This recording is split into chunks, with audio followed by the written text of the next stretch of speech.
वो बदमाश बूढ़ा। पुरानी दिल्ली की एक तंग गली में 65 साल के हरिकिशन वर्मा जी रहते थे। लेकिन गली में उन्हें कोई इस नाम से नहीं जानता था। सब उन्हें कहते थे वो बदमाश बुढ़ा।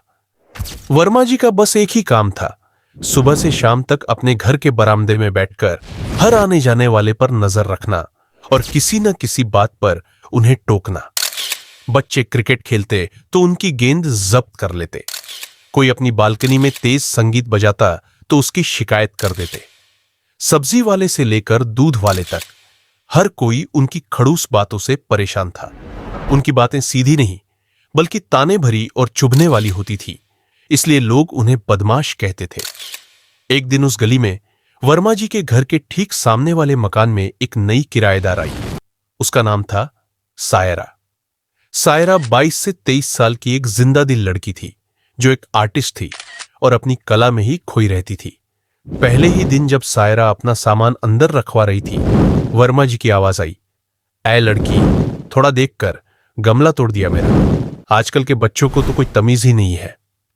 सायरा ने मुड़कर देखा। एक मामूली सा मिट्टी का गमला बस थोड़ा सा खिसक गया था। सायरा ने मुस्कुराकर कहा, माफ करना अंकल जी, मैं ध्यान रखूंगी। वर्मा जी को उसकी मुस्कुराहट से और चिढ़ हो गई। उन्होंने मुंह बनाया और अंदर चले गए। अब यह रोज का सिलसिला बन गया।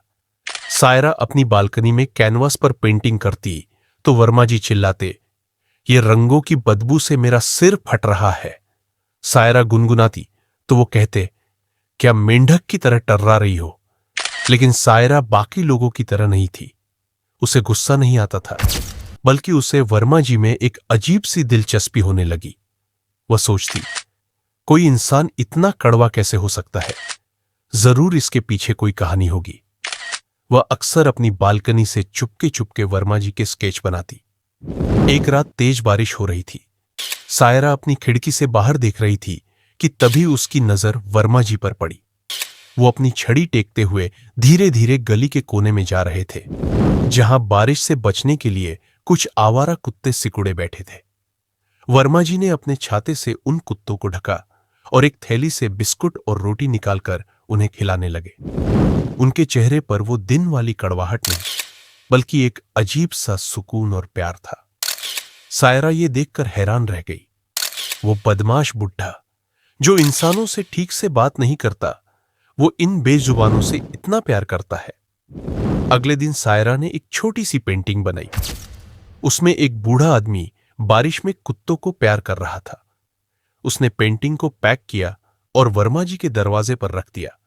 साथ में एक छोटा सा नोट लिखा, आपकी अच्छाई आपके गुस्से से कहीं ज्यादा खूबसूरत है अंकल जी।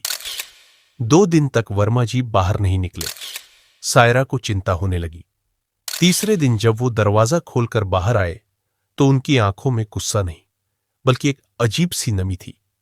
उन्होंने सायरा को देखा, कुछ कहना चाहा, पर कह नहीं पाए।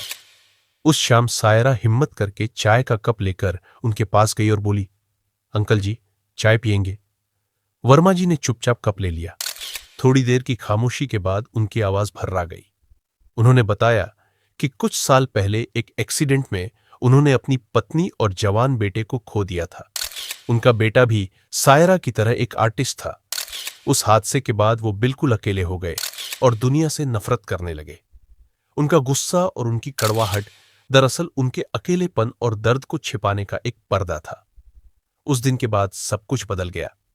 अब वर्मा जी सायरा का इंतजार करते। वो उसकी पेंटिंग्स देखते, उसे अपने बेटे की पुरानी कलाकृतियां दिखाते। गली के बच्चे जब खेलते तो वर्मा जी अब उनकी गेंद जब्त नहीं करते, बल्कि मुस्कुराकर कहते, अरे ध्यान से खेलना। मोहल्ले वाले हैरान थे। बदमाश बुढ़ा अब वर्मा अंकल बन चुका था।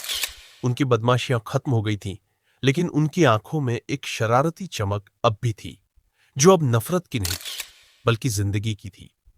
एक बूढ़े टूटे हुए इंसान को एक जवान लड़की की समझ और प्यार ने बदल दिया था।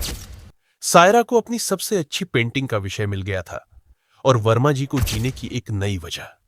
उनकी कहानी गली में एक मिसाल बन गई कि हर बदमाश इंसान के पीछे एक कहानी छिपी होती है। जरूरत है तो बस उसे प्यार से पढ़ने की।